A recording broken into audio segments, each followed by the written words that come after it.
Hey guys, Huzzy here, bringing you another video. Now today, we're doing a question and answer video. Again, I used to do these a lot more in the past, and I haven't done them in quite some time, but I'm bringing them back. So today, I'm live on Twitch, and we're going to be taking questions from Twitch, and then if there's like not a lot of questions coming through, or not great ones, then we'll move over to Discord, that I've got quite a lot lined up, and Twitter and Facebook and stuff like that. So hopefully it'll be a good Q&A. If you've got any more questions, or if you did ask a question in the stream or anything like that, and it didn't get answered, feel free to put it in the comment section below, and I'll be answering questions down there as well. So let's begin. The first question is... someone asked straight away, what do I think about this season compared to the last one? Season 7 compared to Season 6? We did do a league discussion on Season 7, but I didn't compare it to the previous season, so I can talk about that a little bit. It's better. You know, Season 6 was the worst season in LoL history. It was dynamic queue, and that was just really bad for the quality of the game. I do think last season has affected this season, though. Like, the quality of gameplay, the type of people that you're getting in your games, you didn't really get them, especially in the higher rankings, as much. You still got them a little bit, but it's definitely more apparent now than it ever has been. And I do actually blame Season 6 for that, because it was the easiest season to climb in LoL history. So yeah, like, I don't know. This is why at the beginning of Season 7, in my mind, I was like, maybe they should have done a hard reset and made everybody start from scratch. But I know a lot of people probably would have quit the game when they realised they probably wouldn't be able to get back to the rating they got to. But yeah, this season's better. Season 7 is a lot better than Season 6. Next one is from QT Pluty. If you could rework any basic ability in League, what ability would it be and what would you change? See, a lot of people talk about Flash. What if Flash wasn't in the game of League of Legends? And here's the thing. It would be really interesting. Like, that Flash is in the game. Pretty much everybody takes Flash unless they're a running-based champion. But imagine, like, just imagine in, like, for a very split second, if Flash wasn't in the game, it would change League of Legends entirely. It would be actually really interesting. Would I want it to be removed? I don't know, but I would definitely, I wouldn't be against Riot releasing one patch of League of Legends where they test no Flash. It would be interesting. I think it would be kind of cool. So that's what I would say. Next thing is from Jesse Cheong 22. What do I think about Cuphead? It looks really cool. It's just not my type of game. I don't enjoy those side-scrolling adventure games usually, or battle games, whatever you want to call them. They're just not my cup of tea. But for what it is, it looks very impressive that they what they did and what they achieved. So yeah, it looks a good game, but yeah, it's just not my type of thing. From John 199ml, how long do you think League will remain as big as it is now? Is it dying, still advancing? What is the channel? What will happen to the channel if League dies? Well, by the time League dies, I probably won't be a YouTuber anymore. Again, I've already spoken about potentially, like, you know, I'm becoming a pilot and looking towards a career. And, you know, don't worry, it doesn't mean content's stopping anytime soon. You probably still at least have another year to 2 years of me, so you're stuck with me for then. But yeah, like, I don't know.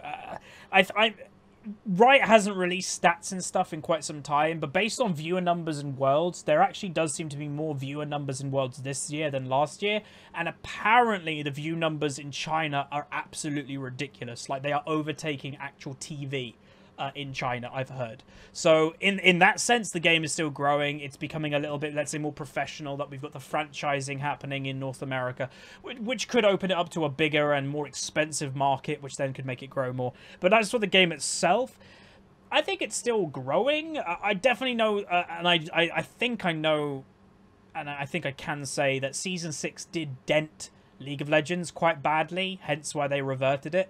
I think Riot underestimated their own game, that most people play the game for individual skill rather than team play, and I think they underestimated that, and they thought they could just shove it down our throats, and a lot of people like, hell no, and they just left.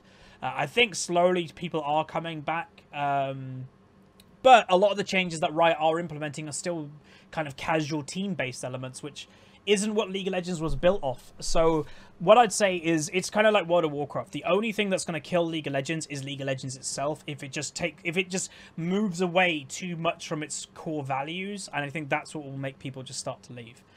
Next question is from Puppy Sticker. How do you not feel anxious streaming in front of so many people? Doesn't it make you nervous? Not really. If you watch my early content, you could say that I sounded more nervous, but that wasn't even nerves. That was embarrassment. Because I was doing it and I didn't tell my family at the time and stuff like that. And I was just embarrassed if any of my family members heard me talking in like a commentary way. But then I told them, I think I told them when I had like 50 subscribers on YouTube or something, which was a really big deal. And then from then on, I just kind of did whatever. I didn't really care. And as for like, how do I not, you know, with having thousands of views and people watching me live, I've never really been nervous about public speaking. I before YouTube, I did quite a lot of public speaking. I was on a debate team. That definitely helped with confidence. I was sport captains, mainly football teams, so I had to do like the speech at the end of the season. So I don't know, it just never has affected me that badly. Even in school, I was always the confident kid that didn't mind asking the dumb question. If no one was going to ask it, I'd be the kid that asked it, which teachers really liked, because it's, I imagine as a teacher, it's a nightmare if all the students, you know, like, right, class, let's get some questions going, and nobody asks this question. I imagine that's a nightmare, but I was always the kid that asked. So yeah, just never been nervous. From David, or Davy Swee, have you thought about shaving the beard? Oh, I do need to shave it now. With being ill, I always get lazy with shaving my beard, but I am now starting to feel better. So you will see a cleaned up version in the next couple of days. But I doubt I'll shave the beard itself. The only reason I would probably shave the beard anytime soon is if I was doing some type of charity goal. And if we raised a certain amount of money, then I'd shave the beard or something like that. And maybe we'll do that. I don't know. So yeah. From Standep, thoughts on World so far? I really can't give that big of an opinion because I haven't been watching. The time frame with my sleeping schedule just doesn't work. So I have been watching some games in repeat, but it's not really the same. So I don't want to really give a opinion when I haven't been experiencing Worlds really. So yeah. From Insignia1, do I think FlexQ needs better matchmaking? I've seen Silver matched against Diamond. I don't really think it matters. And I know that's going to probably trigger some people who, unfortunately, are Flex players, but Flex is really irrelevant to competitive play. It's going to become even more irrelevant as well when they bring in the tournament system in clients that they've been talking about. So, yeah, like I can see it just kind of dying. Because it's just not really, I don't know, to me it's a stupid system in the first place, FlexQ. If Riot wants team play, then have a 5 ladder, like pure 5 ladder than they used to have. And if that wasn't having the popularity of what they wanted, then they should have incentivized people to play 5s rather than try to build a system around having a 3 and then a 2 and then I just don't like it. So yeah, I really don't think it matters about the matchmaking system in Flex. Next question is Solo Beverly asks, what do I think about Season 8 that you know, what am I looking forward to? I'm looking forward to a change. I'm not a massive fan of a lot of these rune systems. I think a lot of them are gimmicky and childish, but a change will be nice. You know, we've had the same. Obviously, we've had, like, upgrades and, you know, all that type of thing. New versions of the masteries and the system and stuff like that. But really, bog standard, we've had the same kind of system since League started. Since when I started, that system was in place. So it will be nice to kind of have a completely fresh, that, you know, it's not like your standard putting points in to those 3 pages and you've got runes that also, that's gone. It's kind of like mixed in and different. So I don't know, I kind of like the change. I just don't like the kiddie and childish aspects to it, basically. But that is kind of a theme that Riot is apparently going towards, hence the emotes and stuff like that. Next question is from Sir Silent Thief. What stupid things did you do when you were a new LoL player? I built multiple blasting ones all the time. So again, you don't know cost efficiency when you're new to the game. And I played Fiddlesticks a lot in Season 1. So when I used to go back and buy, and I had like 800 gold, I always just bought another blasting one. So much to the point that I had probably had 3 blasting ones just in my inventory because I never had enough gold to finish an item. And in my head, I was like, I should probably just buy another blasting one so I can get more AP. Where obviously that's stupid because it's not item efficient, but that's probably the most stupid thing I did. And I did that for quite some time. Like, just to kind of, I did that a lot. So, yeah. From Gregel2G, do you think that the report system and addressing the issue of toxicity should be more important in Riot's list of things to improve? Yeah, 100%. To me, League is and always will be a video game. The people that take it a bit too far, the toxic people, they're not playing a video game at that point. They're doing something different. So anybody that is taking you out of the experience of it's a video game, to me, shouldn't be really playing or should be made apparent. And one thing that I think they should make more apparent, I think Dota has it, is the low priority queue. Now, it does exist, I think, in League of Legends to a certain point, but I don't think it's for toxic people. I think it's for people that DC or AFK a lot, so bad connection queue. I really wish that basically when you went on that play button in the top left and you can click solo and duo queue, I actually want Riot to put in a queue purely for toxic people. That they actually have to click. You know, solo and duo queue is grayed out. They're not allowed to queue up for that queue. They have to queue up for toxic queue, whatever they probably won't call it that, but, or, I don't know, whatever queue they call it. That would be interesting because then a lot of toxic people don't see themselves as toxic, and having to queue up only in the toxic queue might be interesting. That may be able to trigger it to some people to kind of go, oh, I'm an idiot. I should probably not be toxic anymore. So that could be interesting. Next one is Matt EULW. What are my thoughts on ghosting? It's fairly obvious. Like, the people that ghost generally the people that, I don't know, want an advantage, where not competitive. Obviously I'm biased, I'm a streamer, so if I get ghosted, it's going to be annoying. But generally, the thing that a lot of people don't realize is the higher rating people go, where people think rating should matter the most, so Challenger players, people don't ghost in Challenger, and there's like PewDiePie, the biggest Twitch streamer, and all these Challenger players that stream, nobody ghosts each other because they don't really care enough, and that's the point. If they don't care enough in Challenger to do it, you shouldn't care in Gold to do it. Like, obviously there's probably not a lot of streamers down, there's probably a lot of streamers in low ratings, but not many views. But yeah, obviously just don't do it. Pretty much, so yeah. Next one is from Monster357. Huzz, what do you think about Dota 2 in comparison to LoL? You play both and find League much more enjoyable as a game, and graphically it's easier on the eyes. But you like Dota's community better. I've run into such more toxicity in League rather than Dota. I will say that is surprising to hear. From my own experience of Dota and their community, is that they are very toxic, even towards the League community. I've actually a good example of this. In university, obviously I did a gaming degree, so everybody was a gamer. There was a couple Dota players, and I remember having not even an argument. They were basically attacking me for playing League, and I didn't even have a bad word to say about them. And I think that kind of sums up the communities. Dota players will attack League players at any chance they get. I don't care about Dota. Why? Because I prefer League. End of. Like, I don't need to put down another game just because I like League. But Dota, the community, it always seems to be that way. Like, if you go on the Dota Reddit, you will see in most threads there is a jib and a stab at Dota. At League, sorry. But it's rare to see people mention Dota in League. Maybe that's because we're the bigger MOBA. I don't know. But to me, if you want to go on like design and stuff, Dota just doesn't seem appealing to me because it's really dark and miserable and depressing. Like, I wouldn't be able to play that game that much. I don't know. It's just, again, like you said, not easy on the eyes. And I don't like the mechanics. That the champion actually has to turn. That's weird. I don't know. Just feels quite slow. Next one. Yes. This is a controversial question. Do I think unbanning Tyler 1 is a bad decision? Yeah, I do. A lot of people are going to have mixed opinions. You know, talking about Tyler 1 is like talking about politics on stream. There's two camps. I have no ill will towards the man himself. I watched the thing with PewDiePie and Scara. What's it called? State of the League, whatever.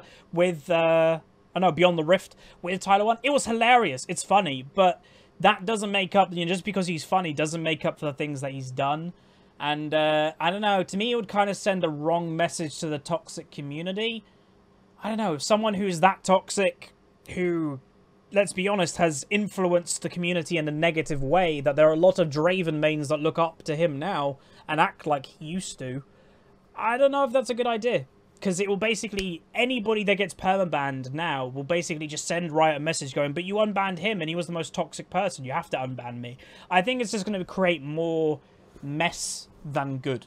But yeah, I don't know. We'll see. It'll be interesting.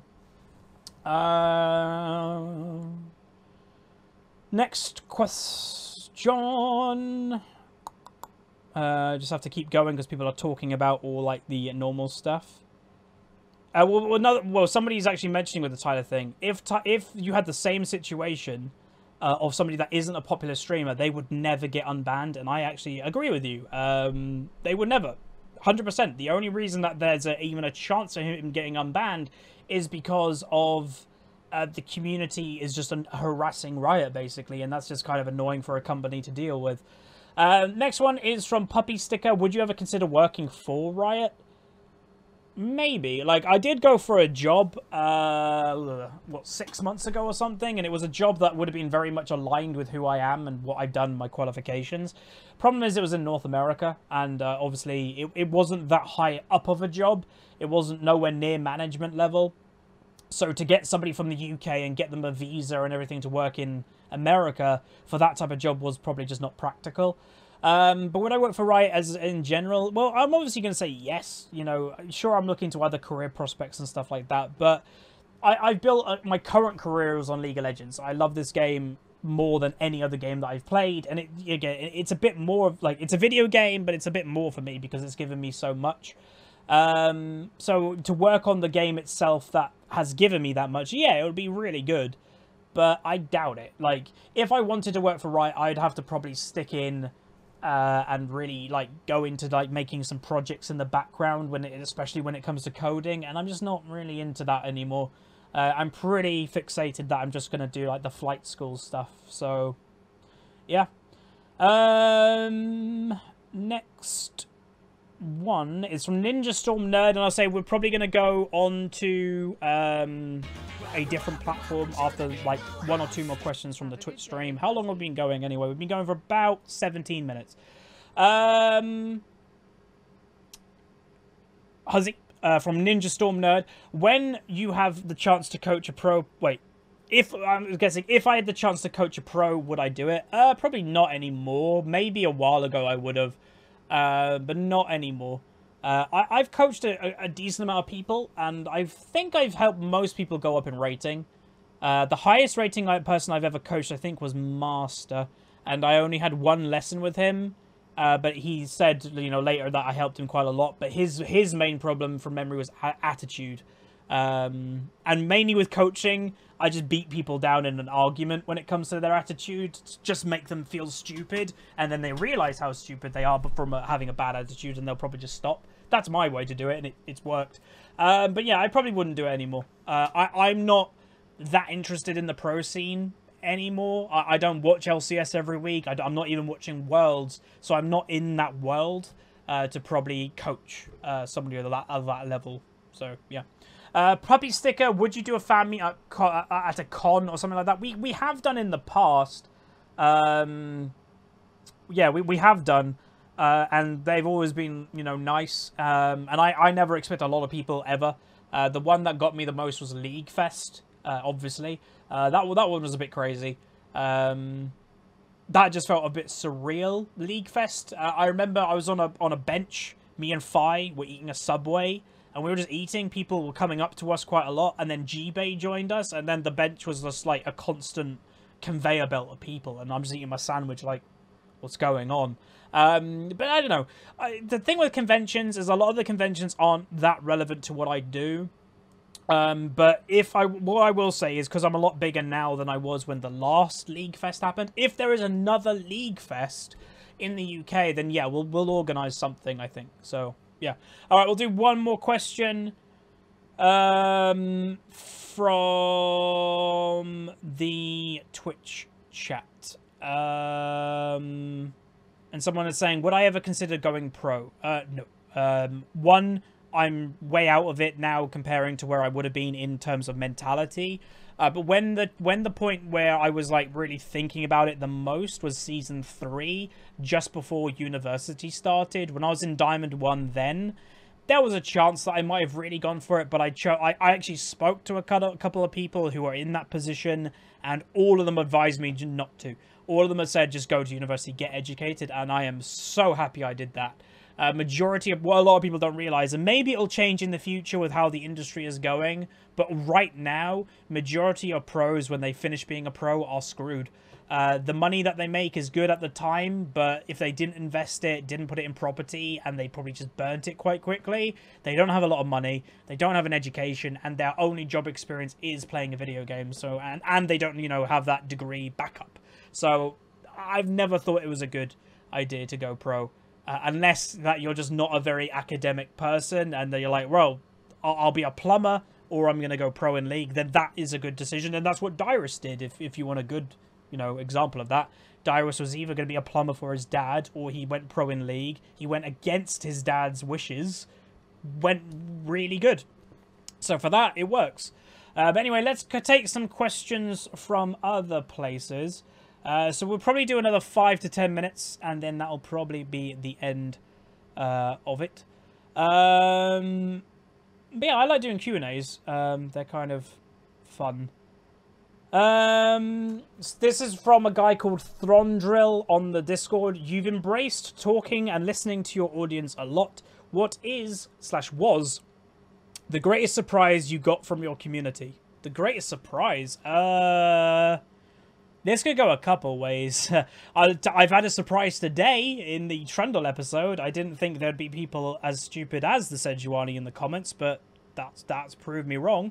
So there's that. That's been a surprise. But I will say, kindness, oddly. Like, obviously, you're always going to get people that dislike you and haters and everything. That's the internet. But in moments that I'm having a rough time, and sometimes my audience can tell I'm having a rough time, I always see a good handful of people like doing really nice words, and trust me, those make your day. I will say that, right? They really do make your day. When you're having a really rough one and you're reading comments and it's just hate and negativity, and then you just see one comment that is like a paragraph of just all nice stuff. It's like, wow, you know, that just makes your day. And I think that I think I can speak for most YouTubers in that context. And I know a lot of YouTubers and stuff don't read their comment sections anymore, because it is quite a toxic place on most YouTube channels, but I still do, and yeah, that's always a nice thing. So yeah. From Perky Paper, what did I do in my childhood and growing up? Sports, video games at school, etc. Well, I did all of those. I was fairly normal child. Again, like I said earlier, quite confident, played a lot of sport. Was very sport intensive. I know people look at me now and go, hell no, but yeah, sport was kind of my life, probably for the first 15 or 16 years of my life, and then unfortunately my injury got a bit too much, and because I always played video games to a pretty good level anyway, but when my injury took hold, I put all my competitiveness into video games instead of trying to get back into sport or doing something else. Like, it was a knee injury that stopped me running. So my athletics was gone. My football career was gone. Rugby was gone. Cricket is gone. And I could have done swimming. You know, I could have done something, but I just didn't. And that I will say is one of pretty much the biggest regret of my life so far, is not doing something else. But yeah, just a normal kid, basically. Went to school, was a cheeky chappy, got in trouble more than I probably should have, but was, you know, not a problem. But yeah, just a normal childhood, just a kid of the 90s, basically. Like Pokemon, like cartoons. Yeah. Next thing is from Indie Jaws. Can League be completely balanced? If so, should it ever be? No, it never can be. The reason why League can never be balanced is because robots aren't playing the game. People are. So a truly balanced game would be making every single champion, what, a 50% win rate and stuff like that. It's never going to happen. There's always going to be mechanics that are easier and harder and ways to counter, and the team comps are not going to mesh. Like, you'll never get true balance in League of Legends ever. You can have the most OP champion in a team, and they may not necessarily win. So yeah, you'll never get true balance, and there never should be. Like, if it's ever got true balance, then Riot can just go, right, we're done, see you later, never have to patch the game again. But their constant patching is what makes the game kind of enjoyable to somebody that's played as long as I have. If Season 1, they go like, right, we've balanced the game perfectly, we're never going to update it again, I wouldn't be playing anymore. So, yeah. And we're going to answer, I think, 2 more questions. I'll do 2 more from the Discord, and we'll do 1 from the stream. And, yeah. Where is the question? People are asking a little bit about TSM. What do I think about TSM and stuff like that? What, you know, getting knocked out. It's disappointing. Obviously, I'm a TSM fan. Is it expected? Kinda. You know, they never perform well in Worlds. Whatever is that organization, they have never performed well in Worlds. I don't know if it's the pressure of being the most popular team, or one of the most popular teams, or their communication breaks down. I have no idea what it is. And the weird thing is, through pretty much every iteration of them. You know, back in the day when you had Reginald playing with Odd One and all those guys sucked in Worlds. And then you have the new iteration with Bjorgsen, Wild Turtle, and that. They sucked at Worlds. And now you've got the brand new one with Svenskeren and Double Lift. They suck in Worlds. So, I don't know what it is. It's just something about the org that just sucks at Worlds, pretty much. Which is disappointing, but it's not going to stop me supporting them. Again, apparently some of the hate that those guys have been getting is ridiculous, but that is what the community is. It's people that haven't got a competitive bone in their body, so when their team loses, they don't know how to respond, so they do apparently death threats to the pros. That's literally what the TSM pros are dealing with right now, are death threats from their own community, which is just ridiculous, but I'm not surprised because of the people on the internet. Last question from the Discord is from Stiggy. What are my current fitness goals and how is the gym going? My current fitness goals are just like get to a general relative fitness level, which I've probably achieved at an okay state now. Like, I would say that I'm not like out of fitness anymore, which is good. You know, I'm not tired, you know, lifting stuff and all that. Like, I'm okay. I can end a gym session when it's a lift session pretty much completely fine. Leg days are obviously quite painful, but yeah, just get to a relative level. And then as for like, well, my main fitness level is never number. I really don't care about my weight. It's more just like appearance. And we're already down 2 trouser sizes, so that's pretty good. But yeah, just get to a general, like, nice. Nice, like, slim. Well, not really slim, but, you know, just normal, average. So that's mainly the goal. And the gym itself, it's going fine. I like going to the gym. It's always a nice feeling to do so. It's a good environment, and it's just nice. And then for the final question of the stream, is from Davisui again. Have you thought about joining some streamers in PUBG and play some squads? I haven't been playing much PUBG anymore. It's an amazing game, but I'm just in the mood, or more in the mood, for just chill games that I just can basically be brain dead while playing. So I've been playing a lot of Shadow of War, the new one. It's really good, but it just crashes all the time, and it's annoying. But that's good, and I don't have to think while playing that game. And then I know this is like obviously like a little bit of like a wait, you do have to think in these games, but I like playing the strategy games. So Crusader Kings I've been playing a bit of, and Warhammer that I do need to get back on actually. But yeah, I don't know. I just preferring chill games, and I know I'm gonna leave you guys with something that you can laugh at me about. Is I'm actually looking forward to about 3 weeks time when the new Sims expansion comes out. Like, I don't know what it is. Sims, for me, is the best game. If I'm ever stressed, I will jump on Sims. I don't know what it is. I can't explain it. I never build houses or anything like that. But, I don't know. It's just weird. It's or a truck simulator game. It's either Sims or a truck simulator game if I find myself really stressed. Don't know why. But yeah, I'm looking forward to that. And it's the Cats and Dogs expansion, so that'll be good. But anyway, that's going to be the Q&A for today. Hopefully you guys enjoyed. If you do want me to do more of them, throw a like on the video in the comments section. Leave more questions. If your question didn't get answered, then you can leave it down there, and I will hopefully get to them as well. But yeah, hopefully, again, I don't know if I mentioned, but the air conditioning has been on because it's quite warm in my room. But yeah, like the video if you like it, subscribe if you haven't. I'll see you guys next time.